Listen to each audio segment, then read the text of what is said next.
नमस्कार दोस्तों, नवभारत की इस खास बातचीत में आप सभी का स्वागत है। आज हमारे साथ मौजूद है बॉलीवुड के जाने माने एक्टर विकी कौशल, जो बहुत जल्दी फिल्म सरदार उधम सिंह में नजर आएंगे। विकी, सबसे पहले तो आपको ढेर सारी शुभकामनाएं इस फिल्म के लिए। मेरा पहला सवाल आपसे यही है कि इसके लिए आपने तैयारियां किस तरह से की, क्योंकि काफी अलग किरदार है आपका यहाँ का। थैंक यू आकाश। इसकी तैयारी बहुत स्पेशल थी मेरे लिए, क्योंकि सरदार उधम सिंह जी एक ऐसे किरदार हैं जो मैं belonging to a Punjabi family में बचपन से उनके बारे में सुनता आया हूँ। उन्होंने क्या किया है फ्रीडम स्ट्रगल में, कैसे उनका एक योगदान रहा है बहुत इम्पोर्टेंट। ये मैं अपने दादी माँ से, अपने माता जी से सुनता आया हूँ। जलियांवाला बाग क्या था, क्या उसकी गहराई थी, वो मैं सुनता आया हूँ। तो मेरे लिए ये बहुत स्पेशल फिल्म थी, इस किरदार से जुड़ना, इस कहानी से जुड़ना। सुजीत दा के साथ मैं हमेशा से काम करना चाहता था, तो ये मेरे लिए एक ड्रीम कम ट्रू था कि मैं मुझे ये मौका मिले।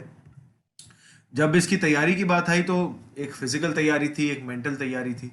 फिजिकल तैयारी में, यस। क्योंकि इस फिल्म में सरदार उधम सिंह जी का मैं 20 साल का वर्जन भी प्ले कर रहा हूँ और 40 साल का वर्जन भी प्ले कर रहा हूँ, तो जाहिर सी बात है वो वेट के फ्लक्चुएशंस भी थे कि कभी 14 किलो घटाने हैं तो कभी 14 किलो बढ़ाने हैं। तो वो वाली मेहनत तो चल ही रही थी। साथ में कुछ कुछ पोर्शंस फिल्म में इतने फिजिकली टैक्सिंग थे, वो जब आप फिल्म देखेंगे तो आपको समझ में आएगा। बट उसके अलावा मेंटल तैयारी बहुत थी, क्योंकि उधम सिंह जी ने क्या क्या किया है वो तो पता था, फिर उनकी मानसिक जर्नी क्या थी, वो किन आइडियोलॉजीज में बिलीव करते थे, वो किन चीज़ों में मानते थे, उन चीज़ों को समझना। और सुजीता का स्टाइल ऑफ शूटिंग भी ऐसा होता है कि वो बहुत रियलिस्टिकली शूट करते हैं। वो बहुत उसमें करेक्ट। कई बार हैवी ड्यूटी मसालेदार डायलॉग्स की हेल्प नहीं होती है। उसमें बहुत ही साइलेंस में भी खेलते हैं, तो साइलेंस जब आ जाता है तो बतौर एक्टर आपको बिल्कुल इंटरनलाइज करना पड़ता है ताकि आपकी आंखों में वो दिखे। तो वो चीजें और उसकी सच्चाई तक पहुंचना, उन इमोशंस की सच्चाई तक पहुंचने के लिए काफी तैयारी हुई थी।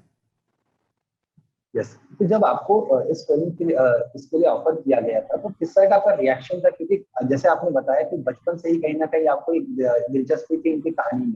जब आपको जी, पता चला कि आपको एक ऐसा रोल ऑफर किया जा रहा है, तो किस तरह का आपका एक रिएक्शन था उस पर? मैं एक्चुअली पहले तो सुजीता के ऑफिस पहुंच गया था, उनसे कहने कि सुजीता, आपके पास कभी भी कोई भी कहानी हो, चाहे वो अगले हफ्ते हो या 1 साल बाद हो या 10 साल बाद हो, मैं बस आपकी कहानी का एक हिस्सा बनना चाहता हूँ बतौर एक्टर। प्लीज आप मुझे कास्ट कीजिएगा कोई भी अपनी फिल्म में, जब भी वो मौका लगे। और फिर मुझे ये नहीं पता था कि उसके 10 दिनों में ही मुझे एक कॉल वापस आ जाएगा कि आप आके ऑफिस हाँ। मिलिए, हम आपसे बात करना चाहते हैं किसी फिल्म के बारे में। तो जब मुझे यस। वो फोन आया था तो पहले तो मैं बहुत खुश था कि चलो, एक वो फोन आया कि यार आपके साथ बात करनी है किसी फिल्म के बारे में। तो मेरे लिए वही बहुत स्पेशल मोमेंट था कि सुजीता ने मेरे बारे में सोचा है एक फिल्म में। क्योंकि मैं हमेशा से, जैसे मैंने कहा, जब से मैं एक्टर बना था मैं उनके साथ काम करना चाहता था, मैं उनकी फिल्मों को मतलब का बहुत बड़ा फैन हूँ।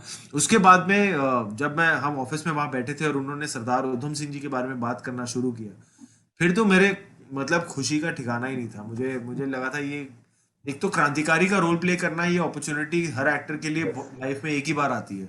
ये और ये ऐसी बिल्कुल। कहानी होती है जिसमें आपको सेकंड चांस नहीं मिलेगा, ये एक ही चांस मिलता है इस कहानी को, ऐसी कहानी को, ऐसे किरदार को अच्छे तरीके से लोगों तक पहुंचाने का।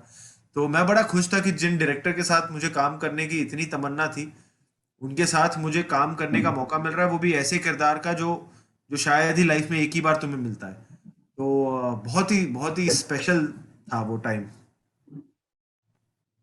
फिल्म से आपका एक जो लुक है, जिससे आपने बियर्ड वगैरह रखी है, तो वो काफी लोगों का अटेंशन ग्रैब कर रहा है सोशल मीडिया पर। जब वो आया तो लोगों ने उसको काफी मतलब पॉजिटिवली लिया और बहुत अच्छे इसको रिस्पॉन्स भी मिल रहा है। तो उस पर आपने किस तरह से काम किया और उसके बारे में अगर हम लोग थोड़ा बताएं। आकाश, देखिए, इस फिल्म में बहुत ज़रूरी हो जाता है कि आप जो उस समय का जो एरा है, जो दौर है, वो इतने ऑथेंटिकली क्रिएट कर दें कि आपकी आधी जो, क्योंकि ऑडियंस अगर उस दौर को मान ले, उस दुनिया को हजम कर ले, तो आपकी आधी आधी मेहनत वहीं काम कर जाती है।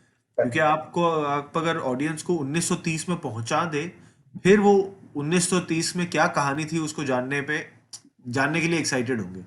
तो हमारे तरफ से, ये पूरी टीम की तरफ से बहुत उसमें मेहनत गई है, बहुत रिसर्च गई है कई सालों की, कि पहले तो वो दौर में सड़कें कैसी होनी चाहिए, बिल्डिंगें कैसी होनी चाहिए, गाड़ियां कैसी होनी चाहिए, कपड़े कैसे होने चाहिए।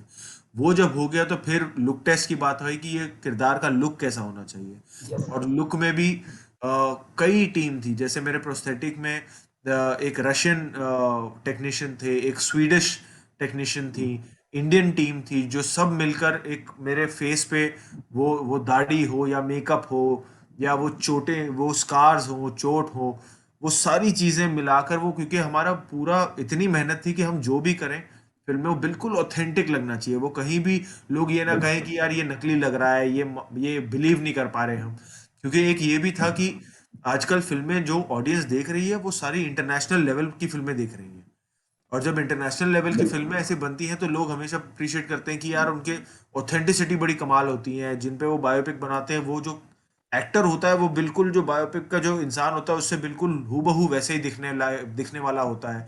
तो हमें वो सारी चीजें मेहनत से वो करनी थी कि हाँ, कोई इंडियन फिल्म के बारे में भी लोग कहें कि हाँ यार, ये तो बिल्कुल उधम सिंह जैसे लग रहे हैं, ये तो बिल्कुल लग रहा है कि टॉर्चर हुआ है, या ये बिल्कुल लग रहा है कि ऐसे एक्सट्रीम कंडीशन में है। तो वो हम बहुत मेहनत गई है। मैंने तो खैर कुर्सी पर बैठने का ही काम किया है, और बाकी वो उन्होंने पूरी टीम ने काम किया है। But we had some fantastic team to do that. देखिए, तो मेरा सवाल यही था आपसे कि इंडियन फ्रीडम स्ट्रगल की बात करें तो चाहे पंडित उनके स्ट्रगल के बारे में, उनके कंट्रीब्यूशन के बारे में लोग जानते हैं, पर ऐसे कई और लोग थे जिन्होंने कलेक्टिवली हमारे फ्रीडम स्ट्रगल में कंट्रीब्यूट किया है। उनकी जी, कहानियों को सामने लाना कितना जरूरी है, इस पर आपका क्या है? आई थिंक बहुत जरूरी है आकाश। 200 साल जो अंग्रेजों ने हम पे राज किया है, उसमें अगर हम देखें तो 1857 में पहला रिवोल्ट हुआ था, और फिर 1947 में जाके हमें आज़ादी मिली थी। तो ये 90 सालों का संघर्ष था। 90 साल, बहुत लड़ाइयाँ हुई हैं, और बहुत लोगों ने अपनी जानें दी हैं, सैक्रिफाइस दिया है, बलिदान दिया है देश को आज़ाद करने के लिए। ऐसे उधम सिंह जैसे कई अनसंग हीरोज हैं जिनके बारे में हमें पता भी नहीं है।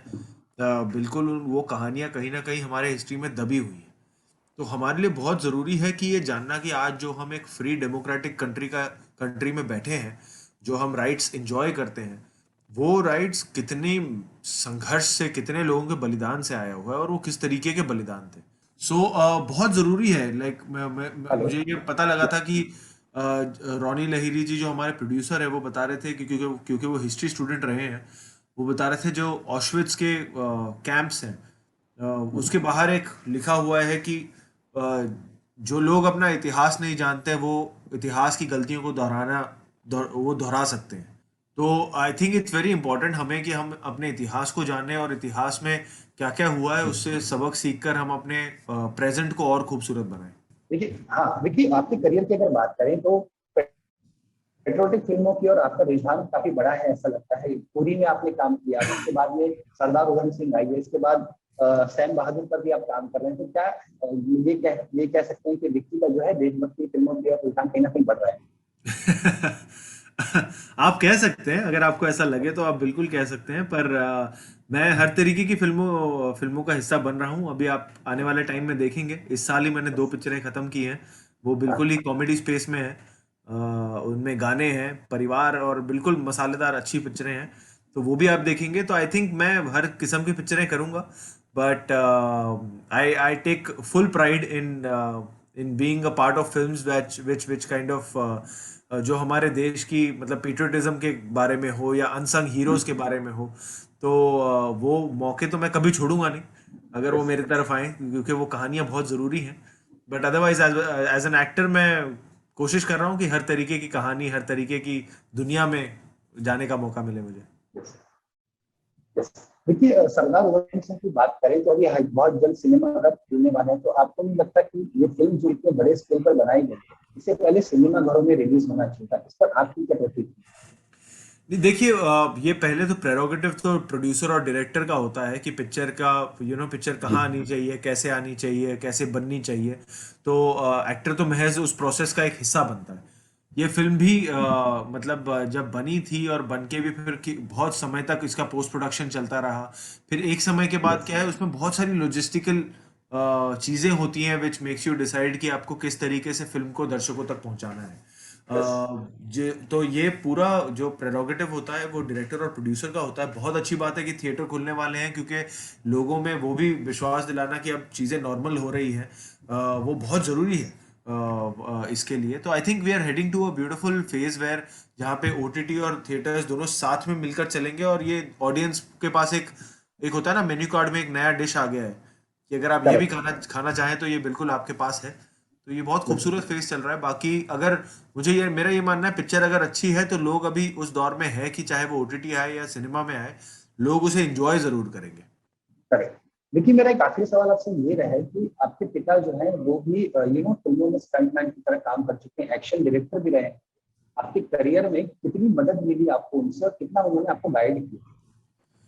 आई थिंक मदद जो एक तरीके से बिल्कुल मिली है वो ये है कि क्योंकि उन्होंने काफ़ी स्ट्रगल देखा है, काफ़ी संघर्ष देखा है, तो उन्होंने मुझे कभी भी ये नहीं करने दिया कि मैं इसके ग्लैमर और चकाचौंध से बह जाऊं, कि मतलब कि सिर्फ यही है। उन्होंने हमेशा मुझे याद दिलाया कि यहाँ बहुत मेहनत है, यहाँ बहुत संघर्ष है। जो कहते हैं ना, हार्श रियलिटी कोई ना कोई आपको बताने वाला होना चाहिए, हाँ।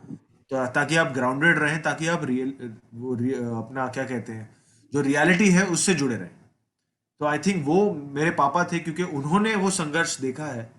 तो वो मुझे हमेशा वो बिल्कुल वार्न करते रहे कि देखो बेटा, इसमें बहुत मेहनत है, बहुत संघर्ष है, और बहुत मेहनत से ही आपको फल मिलेगा। आपको बिल्कुल सिर्फ ऐसे ही नहीं कि फल आराम से मिल जाएगा। और ये भी मार्गदर्शन देने वाला कोई अगर हो आपके पास, तो वो बहुत बड़ी हेल्प हो जाती है। बहुत बहुत शुक्रिया रिक्की हमसे जुड़ने के लिए, और आपका आज के इस फिल्म के लिए ढेर सारी बधाई। Thank you Akash, thank you.